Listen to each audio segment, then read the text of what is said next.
Hello, welcome. My name is Erin Smith. I am a professional tarot reader and an associate marriage and family therapist. And I thought I would check in today. Um, so much of the world feels like it's in the throes of great change. Much of that change feels sort of catastrophic or destructive. And so, my question to the cards today is something along the lines of what would be helpful for us to keep in mind as we are in the midst of these great changes? What would be most helpful for us to do? Where might we focus our attention in order both to soothe ourselves, but also to be serving the world in a good way, whatever that might look like? And what insights might we take in that would be helpful at this time? So I'm going to go silent. I'm going to concentrate while I shuffle, and I will be with you momentarily.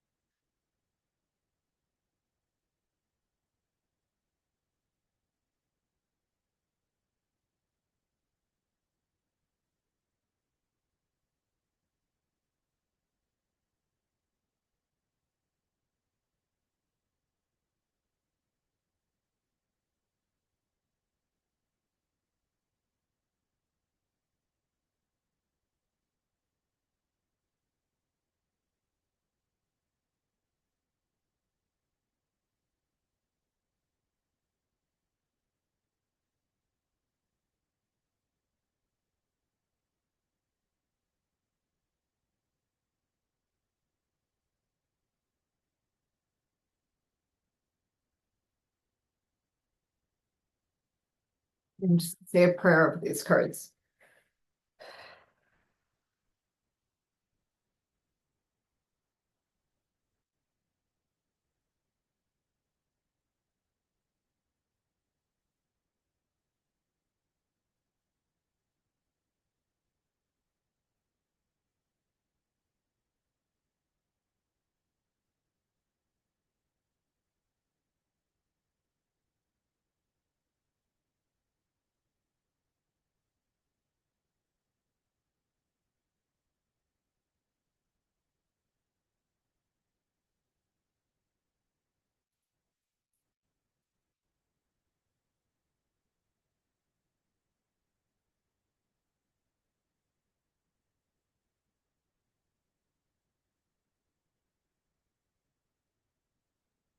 Mm. Mm.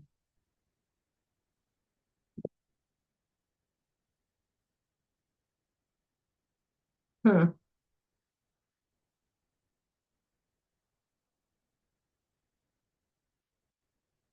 There's some interesting points to keep in mind here.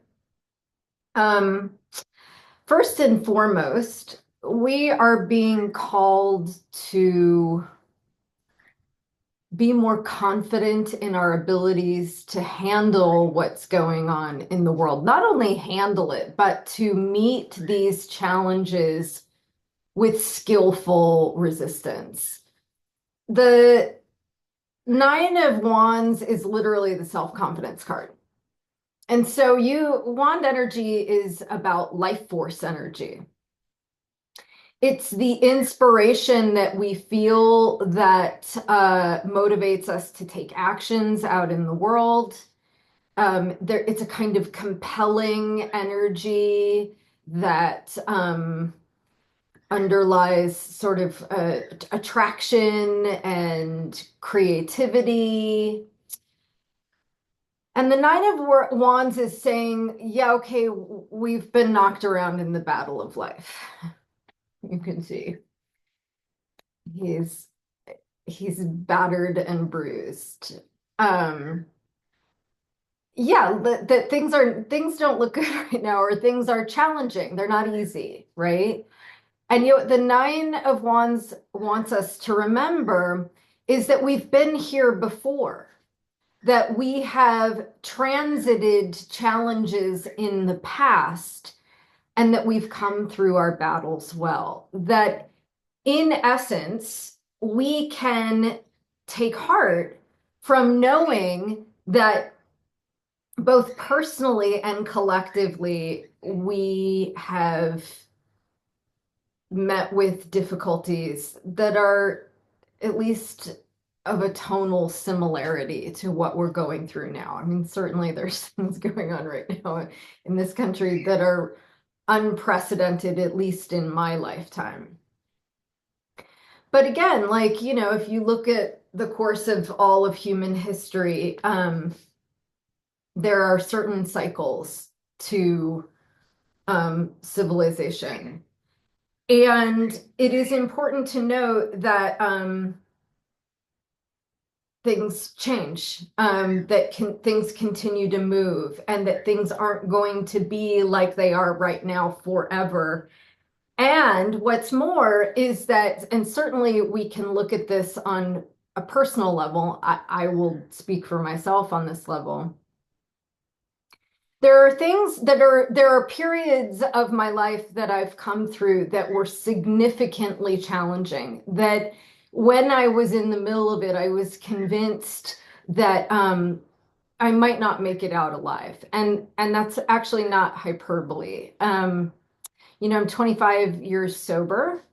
And generally speaking, people do not choose to get sober because it seems like a good thing to do. It usually happens, at least in my case, this was true. You need to get sober or else you're going to die. That conditions have gotten so dire that there's sort of no other choice. There's no other way out. And, it's not an easy shift to make. And it's not one that you really make a conscious choice around necessarily.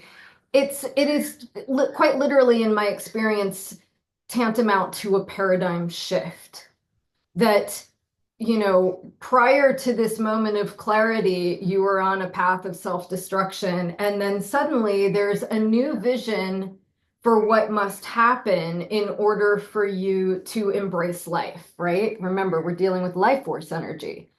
The fire in your belly that animates your very existence. And that you only acquire these skills for living, this kind of resiliency, as a result of having walked through the fire, right? That that having come through very dark parts of my life, what I know is that there's a kind of grace to hitting bottom. And then the possibilities that open up on the other side once you stop turning to the same self-destructive patterns in order to try to address some underlying issue. Um, it does occur to me that we're hitting a kind of collective bottom in society, that the deeply entrenched patterns, which look very much like addiction to me, the oligarchy is addicted to money and power, and they're willing to destroy themselves and everyone else in the process in order to hold on to their money and power. And it quite literally looks like cannibalism to me. It just looks like tearing down the house around you while you're still in it. And again, I kind of relate. I've been in a similar situation based on my own addictions. This insatiable need for more that felt like a kind of salvation, but in fact, it was killing me. And it very much looks like what we're witnessing out there to a large degree. And yet, what the Nine of Wands is saying is we've come through these types of scenarios before, and out the other side, we're armed with skills, knowledge, uh, resiliency, understanding, compassion for ourselves and others that actually makes us more skillful in the world. It allows us to fortify ourselves.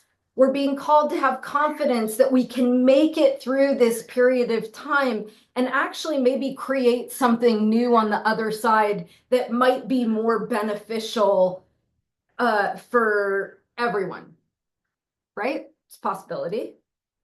Um, so we are being called to also step into our creativity, formulate new ideas, keep an open mind. It's really easy to get stuck in this pattern, in any pattern, really. Like you can think of this as like when we are stuck in a habit, when we are perpetuating cycles of behavior based on old ideas, it can be difficult to envision something outside of that closed loop.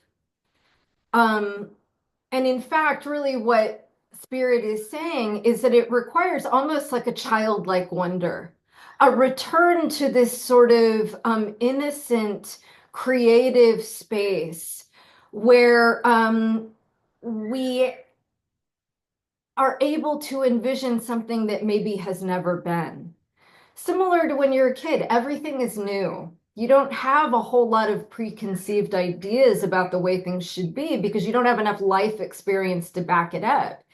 And you haven't been indoctrinated by systems or, you're learning. You're an open sponge absorbing information and navigating the world and learning who you are and what's out there, what's available, what's possible based on this kind of curiosity and open-mindedness. It's really what the Page of Swords is asking us to do in the face of like entrenched catastrophic,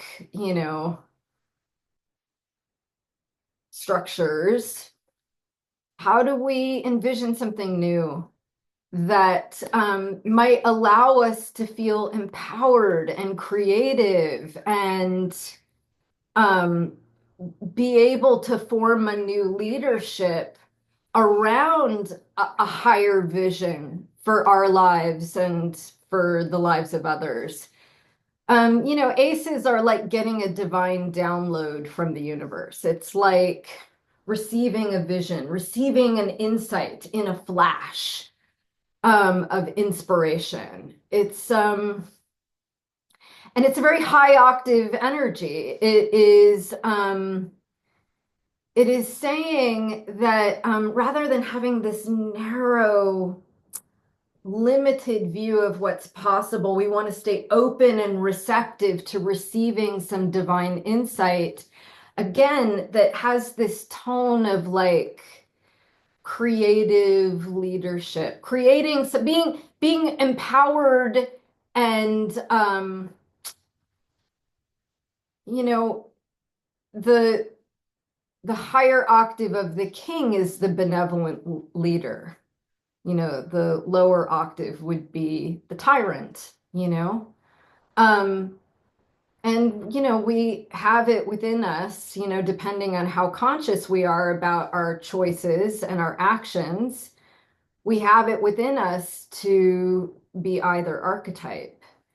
Um, generally speaking, it is those of us who've done our personal healing that are more adept at interacting with others. We tend to be more compassionate for their foibles.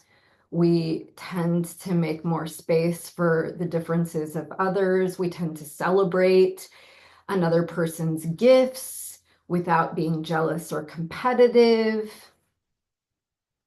We tend not to have to hoard all the resources for fear that we won't get enough.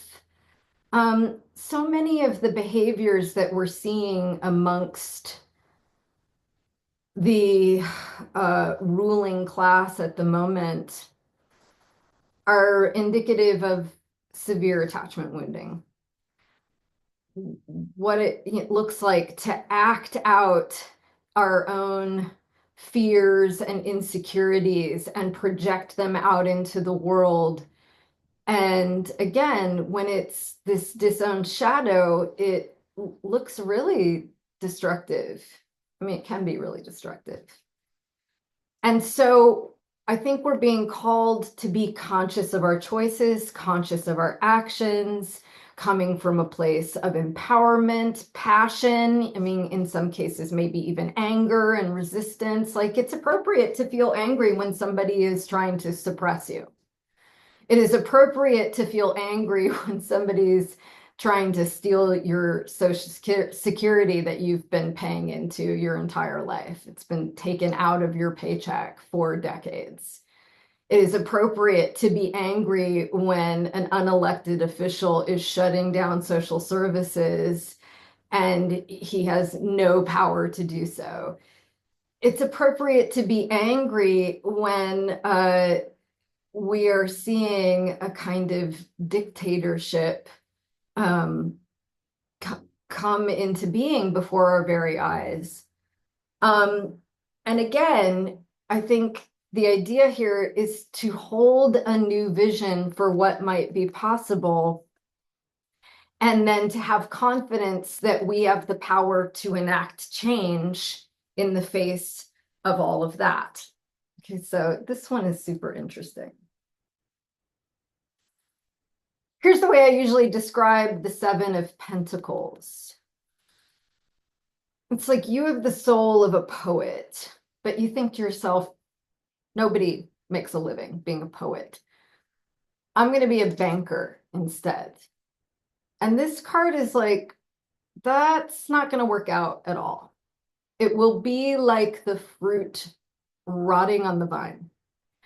So whatever we do that disowns our deeper soul's calling, it actually undermines our ability to live richly or to get our needs met.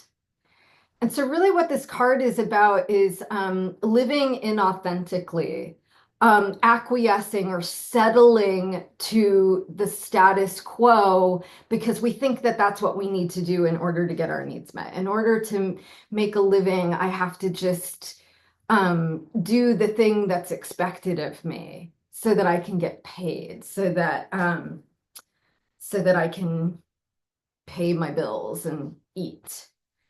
But I'm going to ignore these deeper stirrings of my soul. I'm going to essentially, I don't know, become a wage slave. That might be one way of looking at the Seven of Pentacles. But it's essentially calling our attention to this illusion that we have to act against our own best interests in order to get our needs met and play it safe. And ultimately, this is a cautionary tale. It doesn't really work like that. When we're not paying attention to the stirrings of our soul, it's just not even sustainable. You know, there's only so long that you can deny that something is adversely affecting you. Um, we're being called to see it for what it is and to notice that playing it safe, playing it small, accepting the crumbs is not going to feed us or nourish us in ways that we ultimately need, that we've been trained to want less. And it's not the only way. It's not the only way that it has to be. We don't have to keep allowing those in charge to essentially extract every resource out of the worker economy and hoard it at the top for themselves. You know, for many years before I did this, I was a set decorator. For 16 years, I was in a union and I saw the power of unions work within that industry. And certainly now what we're seeing in for multiple reasons is union busting across industries, and it's having an adverse effect. So I think there's also something to be said for like unity, unifying ourselves with others, standing strong against the powers that be, and demanding our fair share, demanding what we need that would authentically serve the greater good. Because make no mistake, we are up against um, oppression, oppressive powers, you know. The devil is about the people, places, and things to which we give our power away and believe that they are omnipotent, that their dominance is insurmountable. There's an element here of learned helplessness. Look at these two. So these two represent unity and wholeness. They are the lovers enslaved and chained in this illusion that in and of themselves they're not enough, that they are subordinate to this power outside of them that is keeping them fixed in place, that has control over them. And yet, when we look at those chains, they're very loose.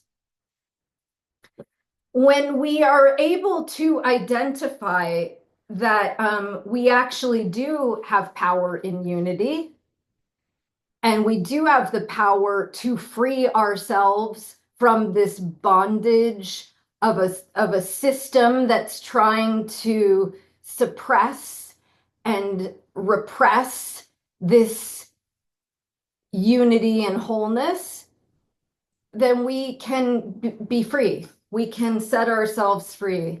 You know, the devil I very much associate with addiction. And power and greed are very much an addiction, just like heroin, you know? Um, it's really the same. It's this insatiable longing. There's never enough. There isn't enough heroin in the world to satiate a heroin addict.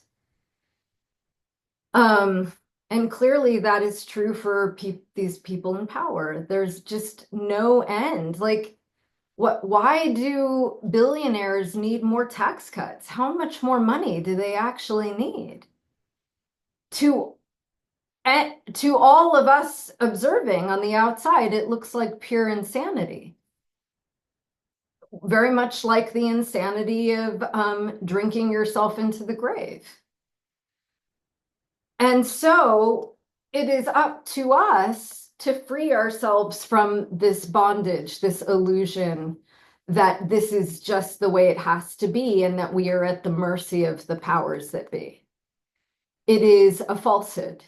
And when we take our power back, then we can hold a vision for a world where there's enough resources to go around for everyone. That we can vision a society that is egalitarian, that takes care of its own. And, you know, I don't know. I'm going to link. I watched this morning. It was, you know, the first media that I took in this morning of Bernie Sanders talking to a group of people in Iowa City, Iowa, and talking about this takeover of all oligarchs that we're witnessing right now in this country. And, you know, I'm willing to admit I love Bernie Sanders. I have loved him my whole life. I have seen him hold true to his vision, his democratic socialist vision of, you know, free universal health care for everyone and free public education for everyone, including higher education. And, you know, he's just a good guy, and he's always been like that for as long as I've ever heard him speak. You know, you can go back and watch footage of him back into the 70s, and he's basically saying the same thing. His message has never faltered. He cares about people. And he believes that everyone should have their basic needs met, that everyone deserves food, shelter, clean water, clean air, that no one is above the law. So I'm going to link this, YouTube speech in the comments down below. You should check it out. But this is part of this vision, or an aspect of this vision. Here's one person who is holding a vision for our world that looks really different than this. It isn't hierarchical. This archetype says that in order for them to succeed, we all must fail. And it just doesn't have to be that way. There is a higher way of being that we are being called to aspire to. And then finally, this one's interesting. The Seven of Wands is saying that it is really important that we understand, in some ways, I think of both of these cards as being a kind of trauma response. When a person has experienced significant trauma, and specifically complex PTSD, an extended period of trauma, when you're in a perpetuated state of fight or flight, when you are constantly on guard, as it is necessary in order to protect yourself from harm, it creates a kind of hypervigilance. And it is easy when one has been had that experience to get stuck in this one way of being, or this one way of seeing the world. And a lot of it is somatic, right? Your central nervous system has never had an opportunity to cycle down and feel safe. And so again, you get stuck in this habit pattern of treating your present as though it's your past. And what these cards are saying is that we've come through some significant difficulty, maybe even trauma for some of us. And we're not there right now. And we should absolutely respond to our present in a conscious, embodied, empowered way, and not fall prey to thinking that we are still at the mercy of these overwhelming circumstances.